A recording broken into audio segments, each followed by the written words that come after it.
Oksana अपने पिता, अपनी सौतेली माँ और अपनी सौतेली बहन के साथ शहर के किनारे के एक छोटे से गांव में रहती थीं।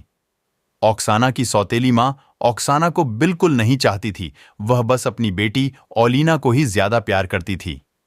अपने पिता की दूसरी शादी के जल्दी ही बाद ऑक्साना को यह पता चल गया कि अब घर का सारा काम उसी के कंधों पर आ पड़ा है, जबकि ओलिना अपना सारा दिन आराम से गुजारती। ऑक्साना का पिता एक बहुत ही कम बोलने वाला आदमी था और अपनी पत्नी के सामने उसके खिलाफ नहीं बोल सकता था, सो वह ऑक्साना के लिए कुछ नहीं कर सकता था। ऑक्साना ओलिना के पुराने कपड़े पहनती थी। ठंड में काम करते करते उसके हाथ लाल हो जाते थे और फट जाते थे, जबकि ओलिना अच्छे अच्छे कपड़े पहनकर पार्टियों में जाती रहती थी। इस तरह से ओलिना आलसी भी होती जा रही थी और बिगड़ती भी जा रही थी। एक साल जब जाड़ों में बर्फ बहुत ज्यादा पड़ रही थी, तो ऑक्साना के परिवार के पास पैसा खत्म हो गया। सो ऑक्साना की सौतेली माँ ने ऑक्साना के पिता से कहा कि वह ऑक्साना को कहीं भेज दे, क्योंकि वे दो लड़कियों को एक साथ नहीं रख सकते थे। न चाहते हुए भी ऑक्साना का पिता ऑक्साना को वहां से भेजने पर राजी हो गया। वह उसको जंगल के काफी अंदर एक घर में ले गया और वहां छोड़ छाया। ऑक्साना बहुत डरी हुई थी, क्योंकि वह जंगल राक्षसों से भरा हुआ था। लेकिन ऑक्साना जानती थी कि उसको क्या करना है। वह उस मकान में अपनी एक छोटी सी पोटली लेकर घुसी। उसको वहां पर एक आग जलाने की जगह मिल गई, एक छोटी मेज दिखाई दे गई और एक जंग लगा बर्तन मिल गया।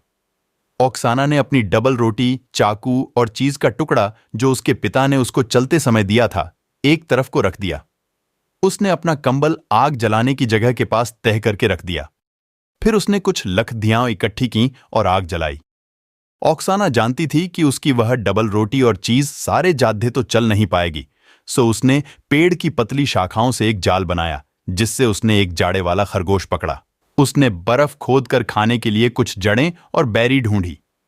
जब तक अंधेरा हुआ, उसने थोड़ा सा बर्फ पिघलाकर पीने के लिए पानी भी बना लिया था। सो ऑक्साना ने आराम से खाया पिया और रात बिताने के लिए आग के पास लेट गई। वह हवा के बहने की आवाज सुनती रही और यह सोचती रही कि वह जंगल से नहीं डरती। आधी रात को दरवाजे पर किसी ने दस्तक दी। खट खट खट। उस अंधेरे मकान में वह आवाज गूंज गई और ऑक्साना अचानक ही जाग गई। उसका दिल जोर जोर से धड़कने लगा। उसको लगा कि बाहर कहीं कोई राक्षस ना हो। वह आवाज फिर आई, खट खट खट। सुनकर उसने अपना सिर कंबल में छिपा लिया और प्रार्थना करने लगी कि इस समय जो भी बाहर है वह वहां से चला जाए। खट खट खट।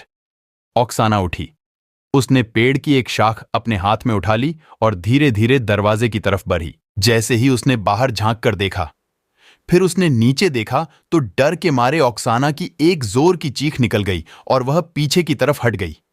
डंडी उसके हाथ से छूट गई। वहां तो एक राक्षस खड़ा था, एक बुरी आत्मा। उसका कोई शरीर नहीं था। ऑक्साना हकलाकर बोली, तुम कौन हो? वह बोला, मैं गाय का सिर हूं। ऑक्साना ने फिर से देखा। हां, वह तो सचमुच वही था। वह सिर भूरा था और उसके अजीब से सींग थे और डरावनी आंखें थीं। गाय के सिर ने पूछा, मुझे बहुत ठंड लग रही है और भूख भी। क्या मैं तुम्हारी आग के पास सो सकता हूं? उसकी आवाज ठंडी और मरी हुई सी थी। ऑक्साना ने अपने डर को हटाया और बोली, हां हां, क्यों नहीं। गाय का सिर बोला, तुम मुझे दरवाजे से ऊपर उठाओ। ऑक्साना ने वैसा ही किया। अब तुम मुझे आग के पास रख दो। अब ऑक्साना का डर निकल गया था और उसके दिल में उस राक्षस के लिए दया पैदा हो गई थी। उसने उस सिर को दरवाजे से ऊपर उठाया और उसको आग के पास रख दिया। गाय का सिर फिर बोला, मुझे भूख लगी है, मुझे कुछ खिला दो। ऑक्साना ने अपने थोड़े से खाने की तरफ देखा। उसके पास जो सूप था वह उसके सुबह के नाश्ते के लिए था, पर उसने उसे उस गाय के सिर को पिला दिया। अब मैं सोऊंगा। राक्षस की आवाज में ऑक्साना के लिए नम्रता की कोई भावना नहीं थी। फिर भी ऑक्साना ने गाय के सिर को जितने आराम से रख सकती थी, रखने की कोशिश की। उसने अपना कंबल भी गाय के सिर को ओढ़ा दिया था और खुद वह अपना कोट पहने ही एक ठंडे कोने में सिकुद्दी सी सो गई थी। सुबह को जब वह उठी तो गाय का सिर तो वहां से चला गया था, पर जहां वह सोया था वहां एक बहुत बड़ा बक्सा रखा था जो बहुत सुंदर सुंदर पोशाकों से भरा हुआ था। और उन पोशाकों के नीचे बहुत सारा सोना और बहुत सारे जवाहरात थे। ऑक्साना तो उस सब को देखते ही आश्चर्य में पड़ गई। तभी उसके कानों में अपने पिता की आवाज पड़ी, बेटी, मैं तुम्हें लेने आया हूं।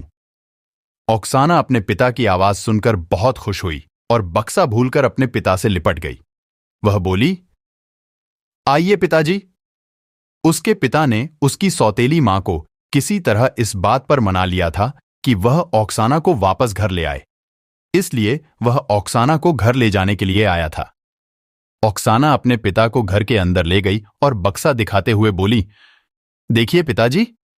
फिर उसने अपने पिता को सब समझाया कि पिछली रात उसके साथ क्या क्या हुआ था।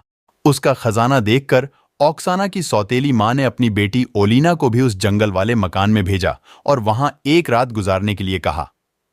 पर जब गाय का सिर वहां आया, वह आलसी होने की वजह से उसकी सेवा नहीं कर सकी। अगली सुबह उसके अपने कपड़े चिथद्धों में बदल चुके थे और जो कुछ उसके पास था वह भी सब मिट्टी में मिल गया था। पर ऑक्साना काफी बद्धी उम्र तक जिंदा रही और खुशी से रही।